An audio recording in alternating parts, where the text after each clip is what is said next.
1912년에 세워진 임피역은 우리나라에 현존하는 가장 오래된 역사입니다.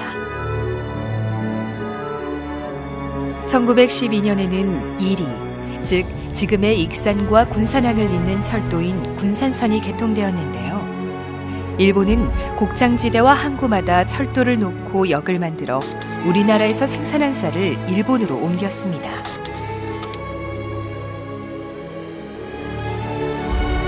임피역 역시 인근 농장에서 생산한 쌀을 군산으로 실어내는 역이었는데요. 당시 화물의 80% 이상이 모두 쌀이었다는 것으로 볼 때 얼마나 많은 수탈이 있었는지 가늠해 볼 수 있습니다.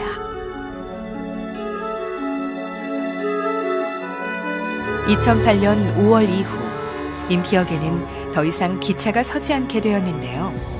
수탈의 역사를 고스란히 담은 채 역은 쓸쓸히 그 자리를 지키고 있습니다.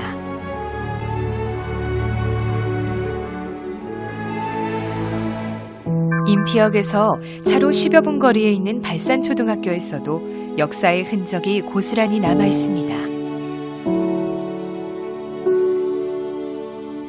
학교 교사 뒤에는 일본인 농장주였던 시마타니 야소야에 의해 건축된 일본인 농장 창고가 있는데요. 반지하를 포함해 3층 높이의 철근 콘크리트로 지어진 이 건물은 흔히 시마타니 금고라 불리우고 있습니다. 농장 경영으로 막대한 부를 쌓은 일본인 시마타니는 우리나라 문화재 수집에 열을 올렸고 불법적으로 걷어들인 우리의 문화재를 보관하기 위해 이 창고를 지은 것인데요. 미국에서 철제 금고를 수입해 설치하고 창문에는 이중 잠금 장치를 둘 만큼 이 건물에 많은 돈과 정성을 쏟았다고 전해집니다. 광복 이후 남겨진 문화재들은 국립중앙박물관으로 옮겨졌는데 그 규모가 대단했다고 전해집니다.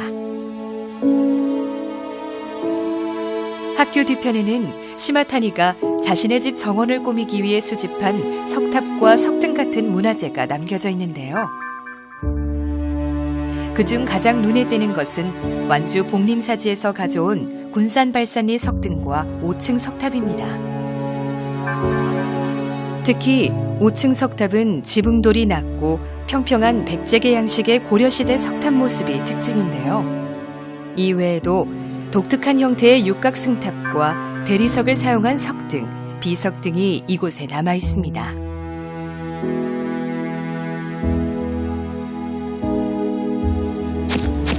우리의 소중한 문화재를 수탈하려 한 흔적을 보고 있자니 가슴 한켠이 답답해집니다. 군산에 살던 일본인 농장주의 생활상을 볼 수 있는 곳을 찾았는데요. 군산 간호대학교 안에 자리한 이영춘 가옥입니다. 이 건물은 1920년대 일제강점기 전국 최대의 농장주였던 구마모토 리헤이가 건립한 것으로 가을 수확기가 되면 그가 일본에서 건너와 머물던 별장이었습니다. 벽은 백두산에서 가져온 낙엽송을 이용해 올렸고 지붕에는 얇은 박석을 깔아 기와를 대신했는데요. 내부엔 온돌방과 다다미방을 두고 서양식 거실을 만들어 천장에는 샹들리에를 걸었습니다.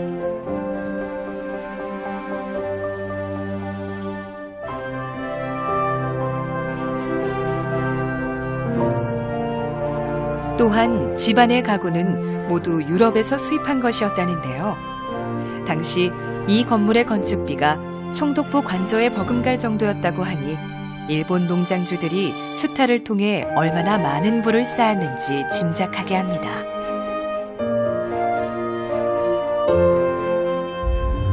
농장주였던 구마모토는 농장 일꾼들의 건강이 생산력 증대로 이어져 자신의 부를 키워줄 거라 생각하고 농장 일꾼들을 돌볼 조선인 의사를 초빙했는데요. 그가 바로 이영춘 박사였습니다. 이 박사는 일제강점기부터 이곳에서 농장 일꾼들의 건강을 돌봐왔는데요. 광복 후에도 이 집에 머물며 농촌 진료 활동을 펼치게 되면서 이 별장은 이영춘 가옥이 되었습니다.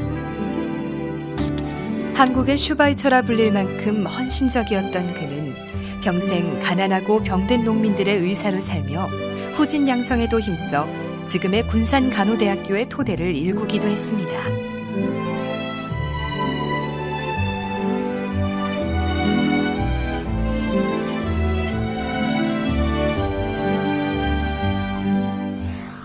군산거리를 걷다 보면 일제강점기 당시에 지어진 건물들을 볼 수 있는데요. 구 군산세관 본관을 중심으로 군산항 일대에는 그 흔적들이 지금도 남아 있습니다.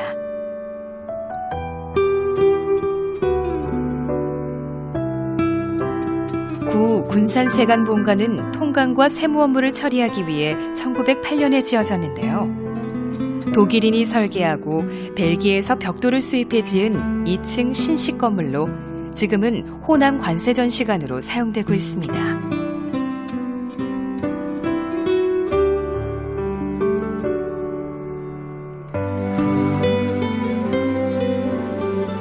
군산세관 본관을 둘러보고 신항 쪽으로 걷다 보면 구 일본 제18은행 군산지점도 볼 수 있는데요. 경제 수탈을 위해 세운 금융기관들을 보며 아픈 세월을 견뎌야 했던 우리 민초들의 모습을 떠올려 봅니다.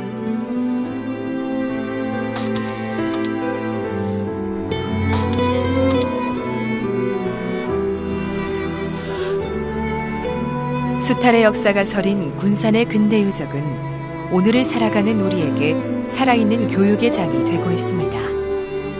아픈 근대사의 한 자락을 들여다보며 우리가 지켜야 할 소중한 것들에 대해 다시 생각해 봅니다.